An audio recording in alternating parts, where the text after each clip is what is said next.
Okay. This process, anytime smoke comes out the front doors instead of out the chimney stack, that's an indicator that this air passage is probably plugged up. Okay. So to clear the air passage, the cover plate comes off it, 2 bolts, and then I use this just to push the ash back inside. This thing was plugged solid, so that was probably the failure of the front seal. This isn't something that would have to be done with any regularity, but that's how it's done. A couple of times a season, maybe, or Once every 10 years, oh, okay, okay. unless Right. No, I mean Unless there's unless some- it plugs up or something. sappy wood. Sappy Yeah. wood will plug it up. Yeah. Okay. The water fill, manual water fill for the Heatmore is right here. If in the event, now you will see water normally coming out of this when it transitions from Navion system to Heatmore system. I have it set up on an automatic fill that it'll fill this up, and it's on a timer, not on a level. So it'll overflow, which is fine. It'll stop by itself. Yeah, Where's the water come from? from a garden. Well, this is a manual fill with a garden hose. Otherwise, it comes from inside, and I'll show you that part later. Okay. So if I filled it from a garden hose, fill it until it overflows. Till it overflows. Okay. And the way to tell if it's full or empty is over here.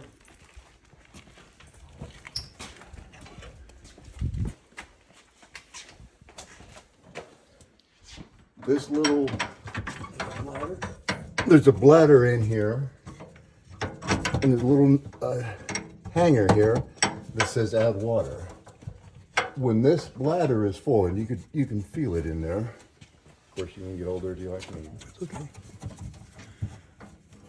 Up inside that inspection hole. Oh, okay. Yeah. It's an inner tube, And and it when the inner fills. tube is full, when it's full, it pulls that add water sign up out of the way. Okay. So if you ever see the little square hanging down, you have to add water. Oh, okay. And it's not hanging down And there. it's not hanging down. Maximum temperature should never exceed 210 or 220 because it's not a boiler, it's a heater. Anything above 212 will be boiling. That's an indication that there's air leaking into the system. So if it's ever off, the Heatmore is at temperature and it's off, but the temperature continues to rise, that means air is leaking into the Heatmore system. It can come up from one of 3 places. The door, and of course we've got a new seal on the door, which makes it very hard to close, but it does close. The second place air could be coming in is here. This is the damper. This damper is, when the door is closed, this is closed. It builds up with soot on occasion, or a stick gets stuck in there, and it does not close all the way. Very rare, like once every 5 years that has happened. But if this doesn't close, it'll allow air into the system, and it'll overheat. What are the chances of it running out of water? None, None. none, yeah. So you don't have to worry about water. No. No, the water, and it'll be self-filling if it does get low. In here, there's a blower down here which blows right inside the Okay. Heatmore. This does occasionally have to be cleaned out by scraping the ash to the center, allowing it to fall down the center grates, and then taking the auger to the back. The third place it can get air and run away, which again is uncommon, but if you see the fill bubbling from boiling. It should not boil. Oh, okay. It's a heater, not a boiler, so you should never see it actually boiling over. And if it is, you just gotta let it go until it stops, right? I mean, people don't add wood. I mean, Don't add, yeah, if it's boiling over, there's a failure in the system. Turn off the switch on the back. And here.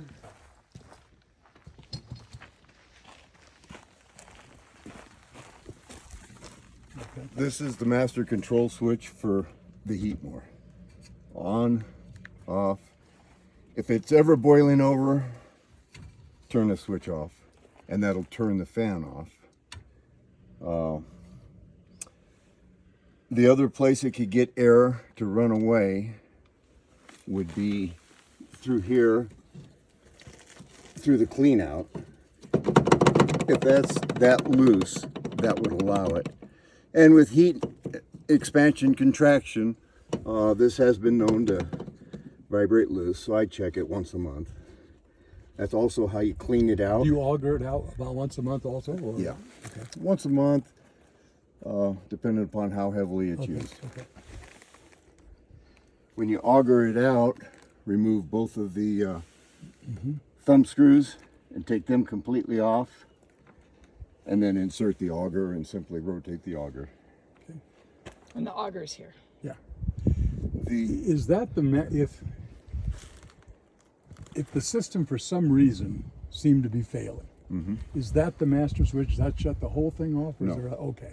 that shuts this off. Oh, okay. If there's ever boiling water coming out the top, and only if there's boiling water coming out the top, and Mom, you want to see this? If you ever see boiling water coming out the top, plug this in. Okay.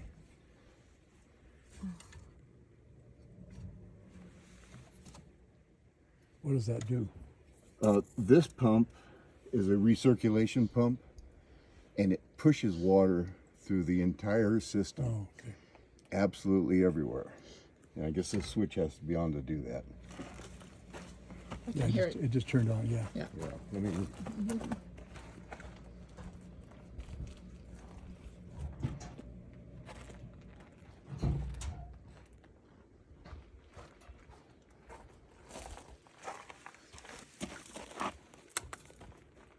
Yeah. Can't hardly hear it, but plugging it in Okay. pushes water through the entire system.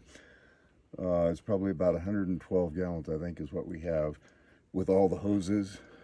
And what that does is pushes water out through here, and it returns cold water, or the water out of the system returns it here, cooling the system down, bringing it to a safe level. So this is a manual emergency. Okay. Again, only and if only you have boiling water out the For top. any length of time. I mean, right? I mean, Yeah, if it boils at all, plug do it it. in. Oh, okay. Yeah, Okay. because it should never boil. Okay. Because it's a heater, not a boiler. Yeah. Okay.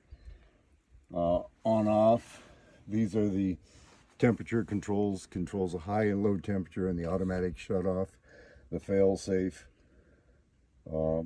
No adjustments necessary, nothing has to be done with them. The system is automated, and I'll go through the automation inside. This switch right here is a contact switch that basically senses the heat of the outgoing water of the Heatmore. Okay. When the water reaches 90 degrees, this switch will open and start some switches inside, which I just tell you that just so you know that this is where it's controlled from, sensing heat, to transition between Heatmore and Navion. Okay. That's part of the automation process. All right, so clean out, override, master switch on and off. When the master switch is on and the system is turned off, the light bulb is on. When the light bulb is on the front, that means there's no air blowing to it. That's when it's safe to put more wood into it. Say that again now. This master switch controls the system. With this master switch on, there's a switch inside at the controls, and when the switch inside the Heatmore is turned off, the light will come on, or when it's turned on, the light comes on. When you see the light turned on, then the blower is not running and it's safe to open the door to put wood in. So the light has to be on to put wood in. So hypothetically, right now, if we went around there, the light would be on. Yeah. Okay. And let's go look. It should be Okay, on. well, I mean, yeah. Yeah, no, let's go look.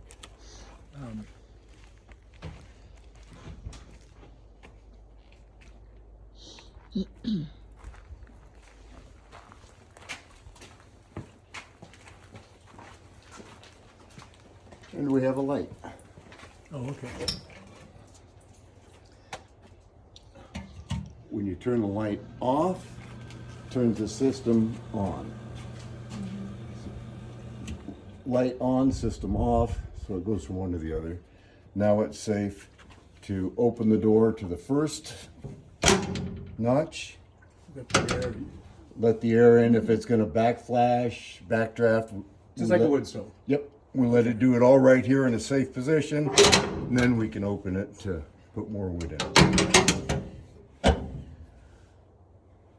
Temperature gauge. Temperature gauge here. Yeah, okay. It should operate somewhere in that 180 degree range, give or take 10 degrees, 170 to 200. Okay. And this simply sets in that well, and I wash it on occasion so I can read it. And as far as the Heatmore for generating heat for the floors, that's all that has to be done. And it being aware of the fill and being aware of whether or not it's boiling out the top, not bubbling out the top. Bubbling out the top is normal transition, self-filling. It'll run over both sides. Okay. Boiling, Yeah. you know, boiling, Right. you'll recognize boiling from fill. Boiling is when you plug it in the back, turn the light on, plug it in on the back, and cool the system down. What I'm hearing you say, I think, is for the most part, except for clean out, it's all right up here in front. Don't have to go Yes. in the back. Yes. There's Everything's emergencies right. or to shut it all off. Yep. Yeah, okay. Yep. All right. And leave the system on. Now, obviously during the summer, Right. Yeah. the switch on the back is turned off. Yeah. First cold day, turn the switch on the back, and you're ready to go. The system is ready to go. It's in a state of readiness. You don't have to start it, but You'll have to start a fire. I mean, you don't have to start a fire particularly at that day. No. But yeah, okay. Yeah. Yeah, I've You used may those. practice with that, or you may find other means of starting a fire. I've used those before. Yep. Yep. Yeah, So- but I won't. No, you're not. Yeah. Okay. And another thing is if you do have a fire and the fire is gone out because there's not enough draw on your house alone didn't allow it to cycle enough, and it's cooled off and it's below, you look here and it's below 170 degrees, it's starting to cool down, but it still has wood in it. That's where this shines. It's really. Yeah. And to operate this, just Yeah. so turn it on here, turn it on here just a little bit, light it with a match or a lighter, a Bic lighter, and it'll just give you a flame. And it's not until you pull that handle Hit the oxygen. that it oxygenates it, gives it full blast, and at an angle on your wood, on the charcoal fried wood, it'll reignite it within seconds. And then turn your valve off here, allowing your flame to go out. Turn the top knob. And then you turn this off after the flame goes out. This is really handy for reigniting the fire, or reigniting the wood Yeah. when it's gone It's gone completely out, when it's cooled below 170 degrees. All right, let's go around to the other controls.